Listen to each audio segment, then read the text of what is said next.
No way. This is supposed to go in the Kickstart cover. This is just one of those like Oh, oh my god, that's awesome. Oh, dude, they wouldn't have made it.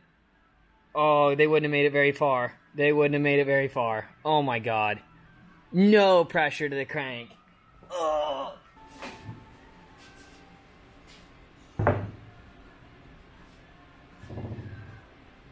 Today, I have an opportunity to do something a little different.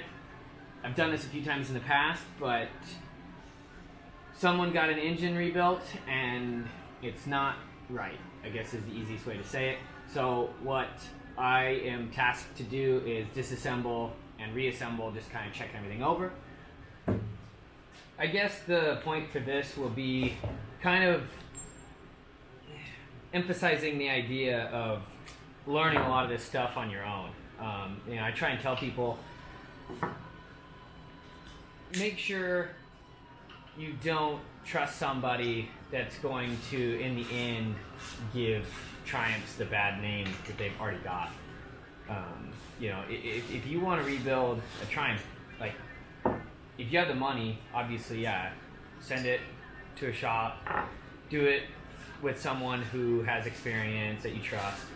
But if some guy that you know says, oh yeah, I can do that, take that with a boulder of salt, because the chances are he probably doesn't actually know what he's doing. Great reason to learn yourself, and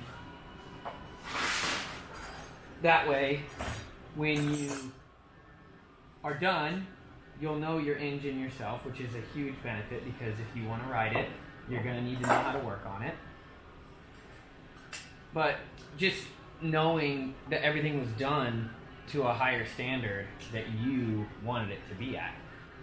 Unfortunately, this guy, trusted his buddy who told him that he was very experienced with these, or I honestly don't know what he said, but he clearly does not know what he's doing. It's unfortunate because he's got a lot of money wrapped up in this now, and now he has to pay me to go back through the whole thing.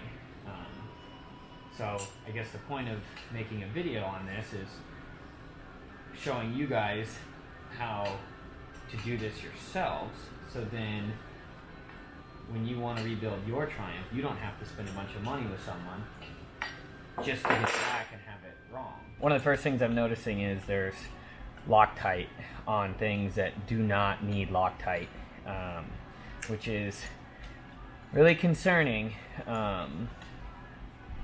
It's never really a good sign when you see somebody's use of any type of thread locker on things that don't need it.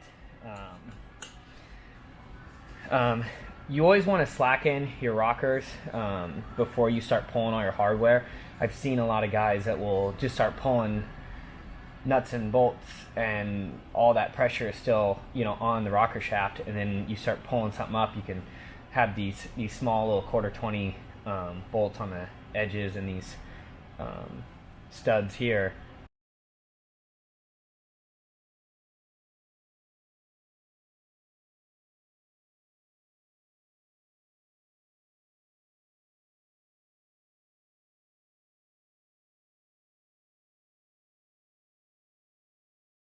Okay, I'm going to pause, tear down just for a second so we can kind of look things over.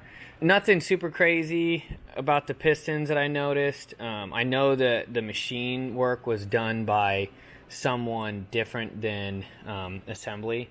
I couldn't tell if these were insanely over-torqued or if they used Loctite, if it was a combination of both, but those base nuts did not want to come off. That was annoying. As far as the head goes, looks pretty typical. They put new valves in on the exhaust side, but just reused old intakes. So I'll take all that apart, measure it. It's pretty oily. I don't know where that's coming from. They did put seals on both intake and exhaust. So I don't know. They're blue. I don't know where those come from. So I'll look into that too. Bore looks okay. again, I'm going to double check, just make sure it's straight. I hate white lithium grease. The cool thing I found was this bent push rod. Don't know what happened here, but it is not straight. Put it up against this. So it either fell off or I don't know what's going on. Yeah, so other than that bent push rod, it just mostly seems like bad assembly, or I guess not my preferred way of assembly. And then some of the threads I pull out, like this one here, I don't know if you can see that, but it's got fucking dirt in it. It's not that hard to double check your threads, clean them, make sure that there's nothing going on.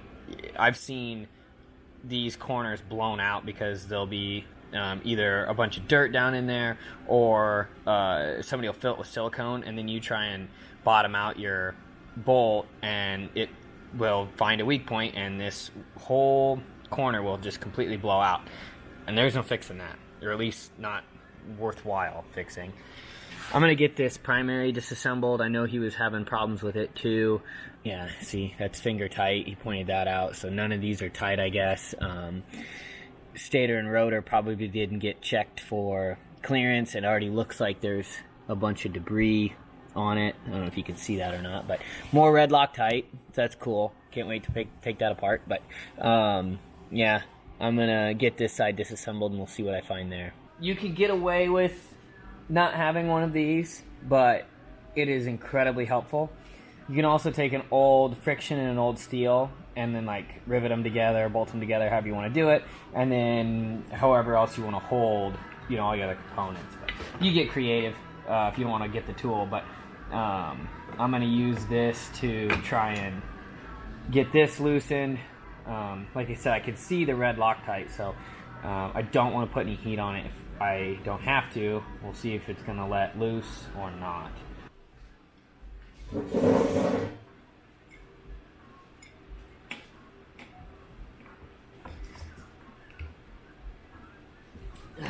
Luckily, he didn't tighten it that much. He might have used Loctite, but he didn't tighten it. That was not torqued. There should be a tab washer behind this. That's what's supposed to be doing all the work. But it is going to fight me the whole way off, so that'll be fun. Okay, so that's pretty funny. I thought I was loosening it, and then I realized I was just pulling the stud out the end of the crank. So I will be putting some heat into this now that it's nowhere near all the other components. Also, foolish me, I thought that was the protruding edge of the rotor, but it was the tab washer. It just didn't get bent over. And it's clearly been fiddled with quite a bit. We're going to jump over here to the transmission side really fast, since now that the main shaft is free.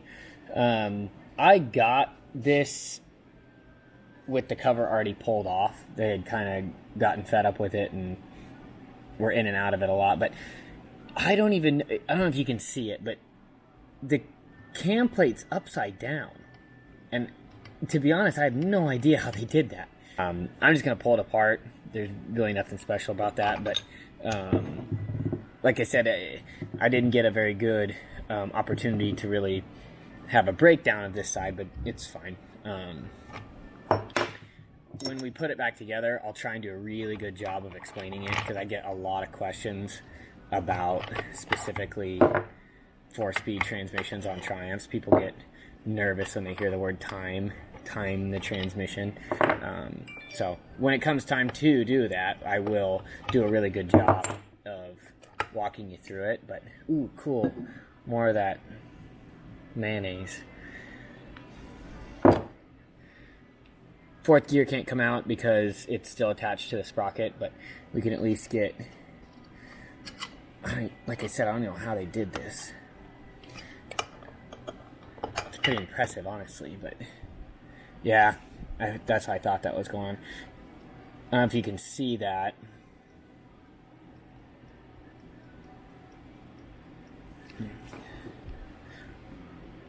If this is loose, it's going to give you a lot of problems.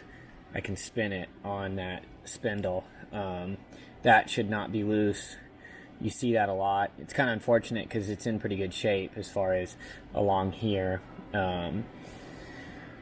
There's going to be a groove, a polished line no matter what. This one actually was running nice and, you know, as centered as you can see him usually.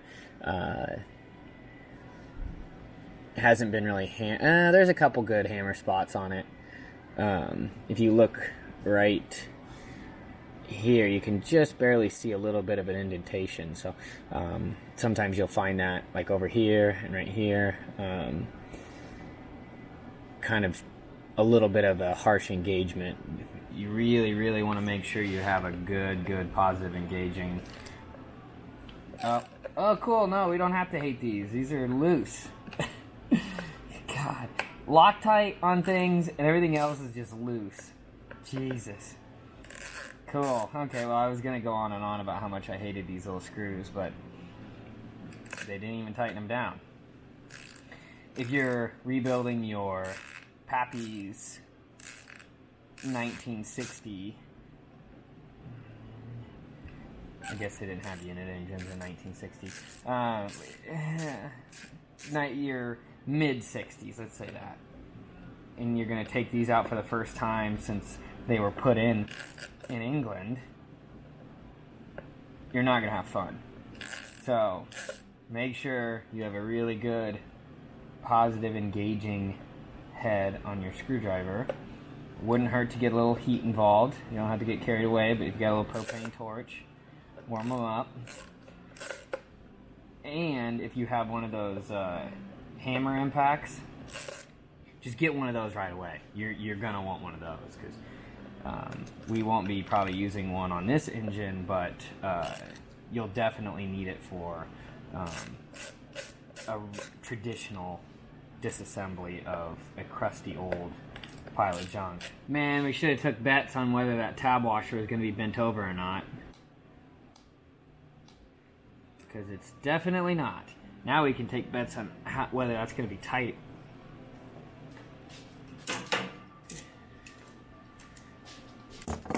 If you were disassembling this in the frame, it would be a good idea to start kind of working towards this sprocket because you can use the chain. You can leave the transmission was still in, chain's still on. You get to this point, the chain can actually hold the sprocket still enough to get that nut off. You can buzz it off with an impact. I usually avoid impacts on motorcycle engines, but to get that nut off, it's not a big deal. If it's on the bench, I use some vice grips, and I'll grab a couple teeth, get it as open as you can get. Just be sure not to let any pressure get transferred into the case or anything like that. That's your really only concern. But if you got a buddy who can hold the vice grip for you while you try and loosen that nut, it helps a lot. But just don't let it crash into the case because you don't want to blow out that top section there.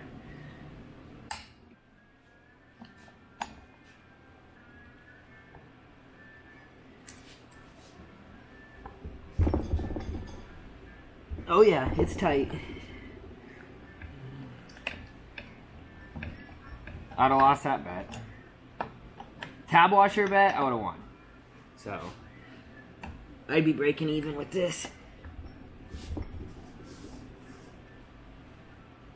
Oh man, he might have used impact to put it on. Holy shit. Bink. All right, ready? Let me just make sure. Okay, cool. Thanks. I have one friend. More red Loctite. I don't know if you can even see it, but just smothered in it. Not necessary. That's the whole point of this tab washer. So, anyway, now you can... Sometimes, so they're threaded here and here, so you can put a puller on it and, pull this gear off if you need to. Since we've already removed our transmission, that means it's just kind of floating in that bearing. So we'll just take our dead blow and give it a couple taps, and it should just kind of let go. Nothing crazy, you don't want to damage this end, but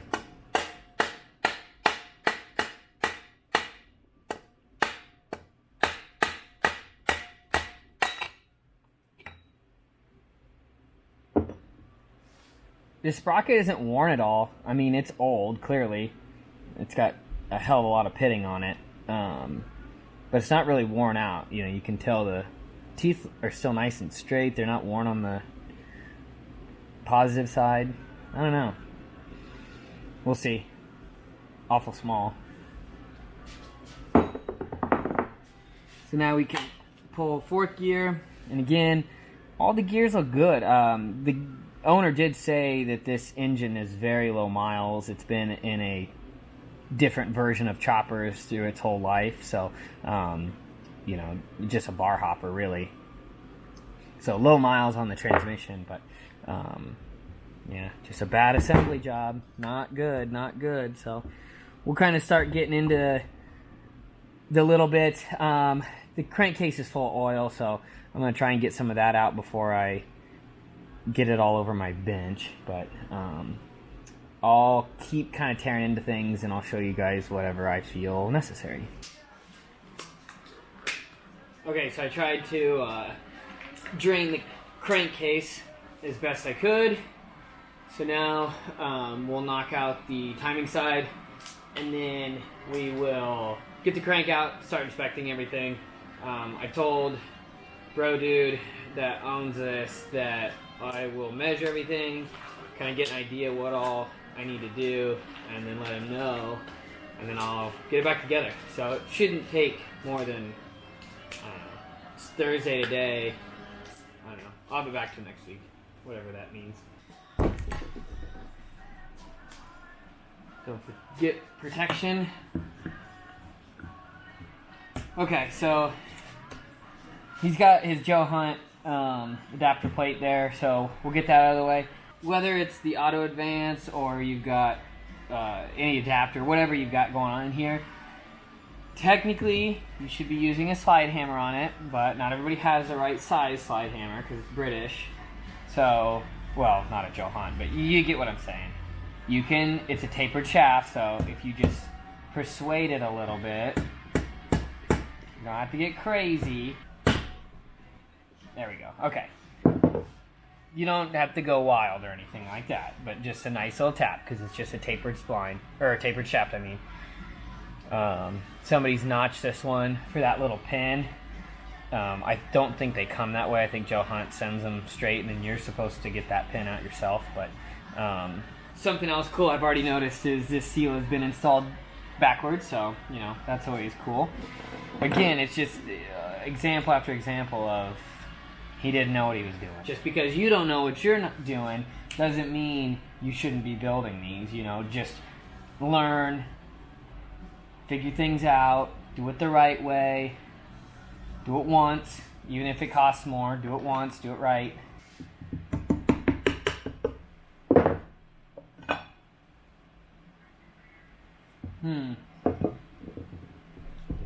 That doesn't look right. Can you see how that clip is overhanging the size of the... Oh, it doesn't even... Oh, no way. Dude, he used one of the seals for the kickstart. No way. This is supposed to go in the kickstart cover. This is just one of those, like, Oh, oh my God, that's awesome. Oh, dude, they wouldn't have made it. Oh, they wouldn't have made it very far. They wouldn't have made it very far. Oh my God. No pressure to the crank. Oh, dude. Oh. It might seem like a bit of an overreaction the way I'm throwing a fit about this, but if you can get an idea of... I mean, not only does it not fit, I mean, that's very, very apparent, right? Yeah, there. Not only does it not fit, but a lot of people use like a points seal there, which is only rated for like 10 pounds maybe, when you've got, you know, at cold startup, maybe a 90 pounds at cold startup. So not only would a point seal have been wrong, but then he uses the seal that's for a kickstart. The kickstart spindle. That's just a piece of rubber. I mean, It didn't fit at all. What a joke. I mean, you can't make this stuff up. Yeah, whatever. So he's a very smart man for not trusting this build and taking it in, because he would have not, I don't even know if they would have got it fully, set up and timed and through a heat cycle before it would have locked up. I mean, the oil would have just been dumping into this timing chest. It wouldn't have even made it to the journals. I think I talked about this one other time in a video, but I'm going to show you how to disassemble this without one particular special tool that I really like. You do need the puller. Do not try and do this without the actual cam gear puller installer tool. Buy one. You get the oil pump out of the way. Oh, guess what? More Loctite.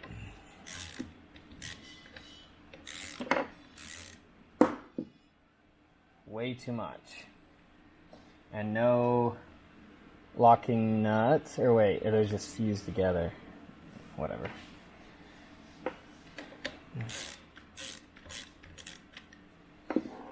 Sometimes, I don't know, I don't like reusing these serrated washers because they usually split and then they're not really doing their job anymore, but whatever. We'll inspect this pump later. I'm not a huge fan of old pumps I don't know anything about. Oh, it feels pretty good. We'll talk about that later. Okay, so we'll just start down here.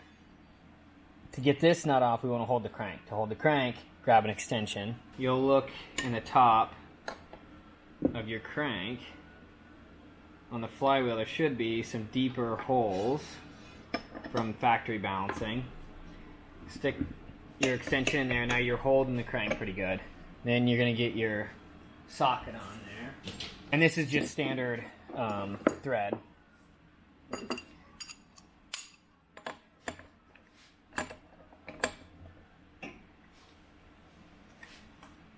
Oh, nice. Not too bad. Probably could have been a bit tighter, but I'm just thankfully didn't use Loctite. So, standard thread. Now your two cam gears are left-hand thread. But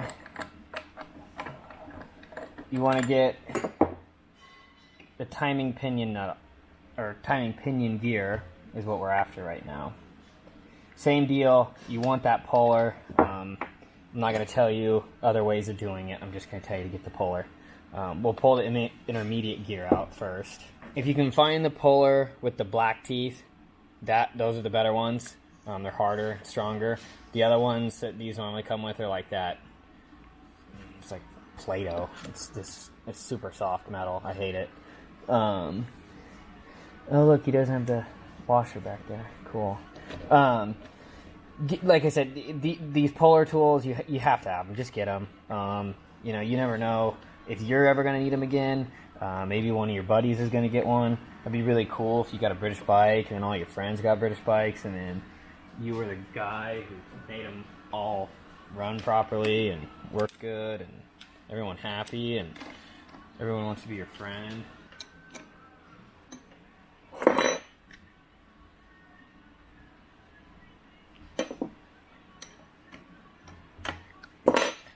Okay, so now that you have your pinion gear, this is what I like. I have a special tool for this, but you can use your pinion gear as a special tool. So what you want to do is just throw this back in, doesn't matter where, and then you set this up in the top, and now that's going to lock your gears. That way you don't have to fight it. It's not going to be lashing and jumping around. That, to me, is the best way to hold your valve train, your timing gears. And so now you can get a socket on, get it engaged, and now those two gears are now locked. So now you can get after it, and it's not gonna put any weird stress, because I've seen guys that like stick a washer or a penny or something in there. Well, then you're putting a bunch of load on your spindle here and on the bushings for the can. I mean, it's a really bad idea. I've even seen people damage teeth, so just don't do that. It's start down here, put it up here, and then just go backwards. And you can do the same thing when you put it back together. Okay. Same deal. Thank God nobody... Well, actually, take that back. There's some damage along there. Hopefully, our tools will go right on without any fight, but I don't know, we'll see. Your kit is going to come with this little protector adapter for your exhaust cam. You don't want to just go directly into this because then you're going to damage that surface and then your tapered shaft isn't going to, get tight. So put that in there to protect it. Like I said, I'm hoping, oh, thank God. Sometimes when people hammer on these, it damages the threads and then you can't put your tool on, and it really upsets me. Also, same deal when you're disassembling, go with exhaust gear first, because if you take the intake one off, this doesn't have anything to bite into. So we've got this one out. Got this one out of the way. Now we'll put this back, and then it's still going to do our same trick when we do the intake cam gear. Now, jump over here. You don't need that special tool because this has already got a nice little nipple for our tool to rest in. So,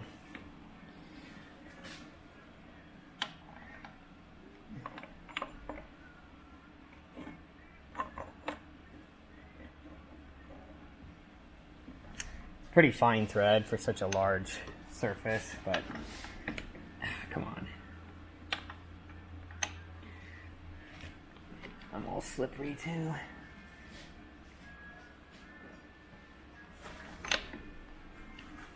There we go. Get it as far on there as it'll let you go, because like I said, they're really fine threads. You can pull them off. I've had some that really fight me, and then you go to pull them and threads just come right off. It's very frustrating.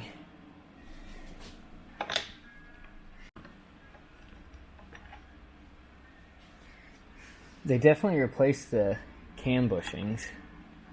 I find that very interesting with as low miles as this had on it. I don't know why they thought they needed to do that. The cam bushings are always in pretty decent shape.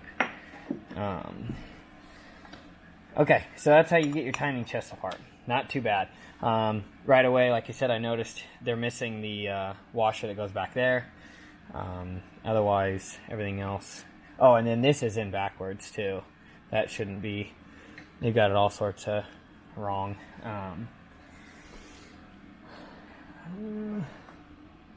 If you have, it's like this one is clearly pretty loose, but if you're fighting your keys, the easiest way to get keys out is, somebody told me to get, what did they call them? Gator grips or something? I can't remember what it is. They're kind of a neat little pair of pliers. I looked them up. But I'd like to maybe get a set of those sometime, but for now I just use these. Works pretty good. Just get a good bite on it and then pry up, and it doesn't. Oh no! Oh, that is not the crank key. That is a cam key. Oh my God! Another thing to add to the list. Oh no! I'm glad I don't know this guy's name. I don't think I would say it anyway. It's not fair. He's pretty old, I think. But, yeah. Oof. Don't trust anyone. Oh,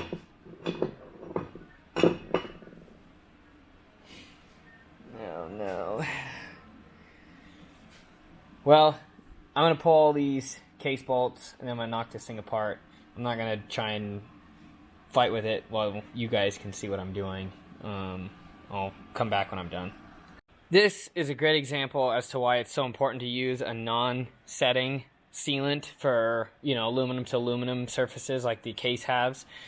I absolutely hate this brown shit. It turns into a rock and then it just flakes off. And now there's going to be a million little pieces inside these cases and down inside these bearings and stuff. So I have to scrape all this away.